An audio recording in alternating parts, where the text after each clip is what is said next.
قرآن مجید میں اللہ رب العالمین فرماتا ہے فَأَمَّا الْيَتِيمَ فَلَا تَقْهَرْ، یتیم کو جھڑکنا نہیں ہے، یتیم کو ڈانٹنا نہیں ہے کہ اس کے دل پہ چوٹ لگے کہ میرا باپ سر پہ نہیں ہے، لوگ مجھے ڈانٹتے ہیں، دھکے دیتے ہیں، مجھے ذلیل کرتے ہیں۔ اللہ نے منع فرمایا ہے۔ اللہ کسی کو آزماتا ہے، مال کی فراوانی کر دیتا ہے، دولت کی ریل ٹول ہو جاتی ہے، بڑا خوش ہوتا ہے، الحمدللہ میرے اوپر اللہ کا بڑا کرم ہے، اللہ نے مجھے بڑا دیا ہوا ہے۔ اور پھر جب اللہ اس کو آزماتا ہے کسی معاملے میں، رزق چھین لیتا ہے، تنگ دستی کر دیتا ہے، پھر واہ ویلا کرتا ہے، ہائے میں تو ذلیل ہو گیا، مجھے تو اللہ نے برباد کر دیا، میرا یہ ہو گیا وہ ہو گیا۔ اللہ رب العالمین اس کے بارے میں بھی فرماتا ہے، فرمایا کہ وَأَمَّا إِذَا مَا ابْتَلَاهُ فَقَدَرَ عَلَيْهِ رِزْقَهُ فَيَقُولُ رَبِّ أَهَانَنِ، جب کسی کا رزق تنگ کر دیتا ہے، آزماتا ہے اللہ اس کو، کہتا ہے میں تو ذلیل ہو گیا۔ اللہ رب العالمین فرماتا ہے فَيَقُولُ رَبِّ أَهَانَنِ كَلَّا بَل لَّا تُكْرِمُونَ الْيَتِيمَ وَلَا تَحَاضُّونَ عَلَىٰ طَعَامِ الْمِسْكِينِ، یہ بات نہیں ہے، تو یتیموں کی عزت نہیں کرتا تھا، یتیموں کے ساتھ نرم رویہ نہیں رکھتا تھا، یتیموں کی بھلائی کا خیال نہیں کرتا تھا، مسکین کو کھانا نہیں کھلاتا تھا، تو میں نے تجھ سے رزق چھین لیا ہے تو روتا کیوں ہے؟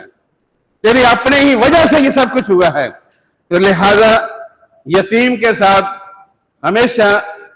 نرمی سے بھلائی سے پیش آنا ہے، اگر وہ کوئی غلطی کرتے ہیں تو آسان انداز سے اس کو سمجھایا جا سکتا ہے۔ اللہ رب العالمین نے فرمایا ان الذین یاکلون اموال الیتامی ظلما انما یاکلون فی بطونہم نارا وسیصلون سعیرا، جو لوگ ناجائز طریقے سے ظلم سے یتیموں کا مال کھاتے ہیں وہ پیٹوں میں آگ بھر رہے ہیں، وہ آگ کھا رہے ہیں۔ جو یتیم کا مال کھاتا ہے وہ آگ کھاتا ہے۔ اللہ فرماتے ہیں سیصلون سعیرا، مارنے کے بعد ہم اس کو جہنم میں ڈال دیں گے، جو یتیم کا ناجائز طریقے سے مال کھاتا ہے۔ سورہ نساء کے شروع میں تقریباً 1 پیج پورا یتیموں کے معاملات کے بارے میں اللہ نے گفتگو کی ہے۔ اللہ رب العالمین فرماتا ہے سب سے پہلا 1 نمبر کہ یتیم جب بالغ سمجھدار ہو جائیں تو ان کے مال جو تمہارے پاس امانت ہیں پورے دے دو، خرد برد نہ کرو، اس میں سے کوئی ڈنڈی نہ مارو،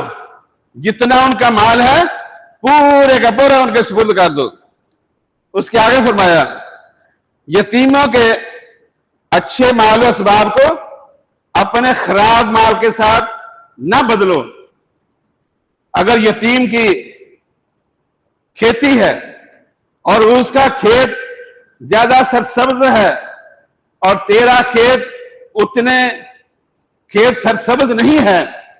تو تم جب یتیم بڑے ہو تو اپنا اس کو دے دو، اس کا اپنے حرب کر جاؤ۔ فرمایا ایسا نہیں کرنا، آپ کے پاس بھی مکان ہے، یتیموں کا بھی مکان ملا ہے وراثت میں، اس کا کسی کارنر کا ہے، اچھی پوزیشن کا ہے، مہنگی جگہ کا ہے، تمہارا پیچھے ہے۔ جب یتیموں کو یہ نہ کہنا کہ یہ تو میرا تھا، تمہارا تو پیچھے والا ہے، یہ ظلم ہے۔ فرمایا کہ اپنے برے مال، گندے اپنے مال و اسباب کو یتیموں کے اچھے مال کے ساتھ بدل نہ کرنا۔ تیسرے نمبر فرمایا کہ ان کے مال اپنے مال کے ساتھ ملا کر نہ کھانا، کہ یتیموں کا مال زیادہ خرچ کرو اور اپنا کم خرچ کرو تاکہ یتیموں کا مال خرچ ہو جائے۔ اگر دونوں کا آپ نے اکٹھا رکھا ہوا ہے تو ایسا نہ ہو کہ تم خرچہ کرتے جاؤ اور بعد بھی حساب کرو یہ تو یتیم کے مال سے خرچ ہوا ہے سارا، میرا تو اس میں سے اتنا خرچ نہیں ہوا تھا۔ اللہ نے اس سے بھی منع کر دیا، فرمایا ایسا نہیں کرنا۔ چوتھے نمبر پہ فرمایا کہ اگر یتیم لڑکی کے آپ نے پرورش کی ہے اور آپ کا اس سے نکاح جائز ہے تو آپ اس سے نکاح کرنا چاہتے ہیں تو اس سے نکاح کر لو، لیکن اس کا حق پورا پورا ادا کرنا ہے، انصاف کرنا ہے۔ ایسا نہ ہو کہ آپ نے پہلے کسی بڑی حسب نسب والی عورت سے شادی کر رکھی ہے، پھر اس کے بعد یتیم سے شادی کرتے ہو تو اس کو حقیر جانو اور وہ حسب نسب والی مالدار عورت کو تم زیادہ اہمیت دو۔ اللہ نے فرمایا کہ اگر ایسا کرنا ہے تو بہتر یہ ہے کہ اسے نکاح ہی نہ کرو۔ پھر اللہ رب العالمین نے پانچویں جگہ پر فرمایا کہ جو یتیم بچے نادان اور ناسمجھ ہیں ان کے مال ان کے سپرد مت کرو کہ نادانی میں اپنے مال کو برباد کر دیں گے۔ اور فرمایا البتہ یہ ہے کہ ان کا جو نان نفقہ ہے، اخراجات ہیں تھوڑے بہت ہیں، وہ اس میں سے آپ ان کو کرتے دیتے رہو اور ان کو کوئی تکلیف نہ پہنچاؤ، اور ان کو یتیموں کو اپنے کاروبار میں لگا کے رکھو تاکہ کل جب بڑے ہوں گے تو وہ بھی کاروبار چلانے کے قابل ہو جائیں، اور جب سمجھدار ہو جائیں تو ان کی امانت، ان کا مال جو ان کے باپ نے چھوڑا ہے ان کے سپرد کر دو۔ ساتویں نمبر پہ فرمایا کہ ان کے بڑے ہونے کے خوف سے ان کے مال کو ناجائز طریقے سے ہڑپ نہ کرنا۔ آٹھویں معاملے میں فرمایا کہ اگر ان کی پرورش کرنے والا محتاج ہے، غریب ہے، تنگ دست ہے کہ وہ ان کا بوجھ نہیں اٹھا سکتا تو اس سے اتنی اجازت ہے یتیموں کے مال سے لینے کی جتنی رسم و رواج کے مطابق اس کی مزدوری بنتی ہے وہ لے سکتا ہے، مالدار کے لیے جائز نہیں ہے۔ نویں نمبر پہ اللہ رب العالمین نے فرمایا کہ مال جب یتیموں کے واپس کرو تو اس وقت گواہ ٹھہرا لو، گواہوں کے سامنے مال ان کو دو تاکہ آئندہ کوئی جھگڑا اور فساد نہ کھڑا ہو۔ تو اللہ رب العالمین نے یتیموں کے حقوق اور معاملات کو اللہ نے بڑا تفصیل سے بیان کر دیا ہے، اور اگر کسی کے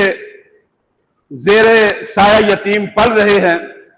تو ان کے ساتھ حسن سلوک کیا جائے، رشتہ دار ہیں تو پہلے ان کا حق ہے، رشتہ دار نہیں ہے، پڑوس میں ہے، محلے میں ہے،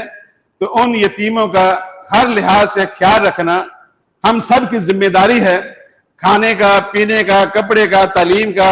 جو بھی ضروریات ہیں دوائی کی، وہ ہم سب کا ذمہ داری بنتی ہے۔ اللہ سے دعا ہے کہ اللہ ہم سب کو یتیم کے ساتھ رحم کرنے کی توفیق عطا فرمائے۔ وآخر دعوانا ان الحمدللہ رب العالمین۔